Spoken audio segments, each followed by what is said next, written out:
बिहार के लोकसभा क्षेत्र 2 पश्चिमी चंपारण के लिए एनडीए प्रत्याशी डॉक्टर संजय जायसवाल ने मंगलवार के दिन जिला निर्वाचन पदाधिकारी के समक्ष अपना नामांकन पर्चा भरा है। नामांकन प्रक्रिया से पूर्व हजारों की संख्या में अपने समर्थकों के साथ डॉक्टर संजय जायसवाल ने मां काली धाम परिसर में पूरे मंत्रोच्चार के बीच विधिवत तरीके से पूजा अर्चना करते हुए विजय मंगल की कामना की। इस दौरान विजय रथ सह आशीर्वाद सभा रैली नगर के विभिन्न क्षेत्रों से होकर निकाला गया। इस रैली में भाजपा एवं एनडीए समर्थकों ने काफी संख्या में हिस्सा लिया।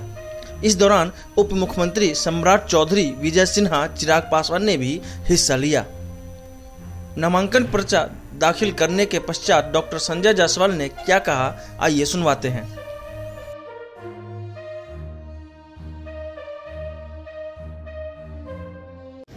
भारतीय जनता पार्टी और एनडीए के उम्मीदवार के रूप में चौथी बार चुनाव लड़ रहा हूं। 50,000, 1,11,000 और 2,94,000 की पिछले 3 चुनावों की जीत हुई है और यह मोदी जी के उस मेहनत का कारण है जिसके कारण कि हर बार लीड बढ़ती गई। एनडीए गठबंधन जिस तरह से एक है, जिस तरह से प्रत्येक कार्यकर्ता हम सबों के लिए पूर्ण रूप से समर्पित है, वैसे दिख ही रहा है कि यहाँ पर एक बड़े मार्जिन से चुनाव एनडीए जीतेगी और सभी 40 सीटों पर जीतेगी। इस दौरान विजय सिन्हा ने कहा कि आज के इस नामांकन सभा में जनता का उत्साह जो दिखाई दिया है, विपक्ष की हताशा साफ झलक रही है और विपक्ष सिर्फ फॉर्मेलिटी निभाने के लिए चुनाव लड़ रही है। देखिए, कांग्रेस आज़ादी के लंबे वर्षों तक लोगों को बरगलाता रहा, गरीबों को, ओबीसी को, उसका हित, उसका विकास, उसका उत्थान की चिंता नहीं किया। देश के प्रधानमंत्री नरेंद्र मोदी जी ने गारंटी दिया है कि सबका साथ सबका विकास करेंगे और ओबीसी के अधिकार को कोई भी छीनने का प्रयास करेंगे तो उनको कभी ये हम अवसर नहीं देंगे।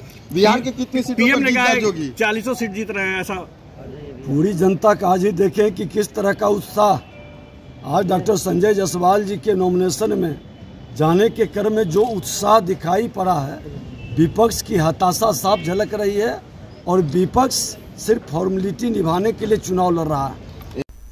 वहीं सम्राट चौधरी ने कहा कि मोदी जी ने कहा है कि जब तक मोदी हैं, ओबीसी का आरक्षण, दलित का आरक्षण कोई भी छीन नहीं सकता। आज डॉक्टर संजय जायसवाल ने भाजपा और एनडीए उम्मीदवार के तौर पर अपना नामांकन किया है और पश्चिमी चंपारण की जनता फिर से इनको लोकसभा भेजकर देश में लोकतंत्र स्थापित करने का काम करेगी। जायसवाल जी ने भारतीय जनता पार्टी और एनडीए के उम्मीदवार के तौर पर अपना नामांकन किया है और पश्चिमी चंपारण की महान जनता फिर से इनको लोकसभा भेजकर देश में लोकतंत्र स्थापित करने का काम करेंगे। ने साफ तौर पर कहा है, कोई भी जब तक मोदी जी हैं तब तक ओबीसी का आरक्षण, दलितों का आरक्षण कोई छीन नहीं सकता है। क्या इस विजय रथ यात्रा में भाजपा व एनडीए के नारायण शाह, रेणु देवी, विनय बिहारी, राम सिंह, रूपक श्रीवास्तव, प्रतीक, एडविन शर्मा, दीपेंद्र शराफ, राहुल कुमार, कार्तिकेय मिश्रा, आनंद सिंह, राजन सोनी सहित जिले व प्रखंड के कई कार्यकर्ता शामिल हुए। बेतिया पश्चिम चंपारण से रवि रंजन कुमार पांडे की रिपोर्ट।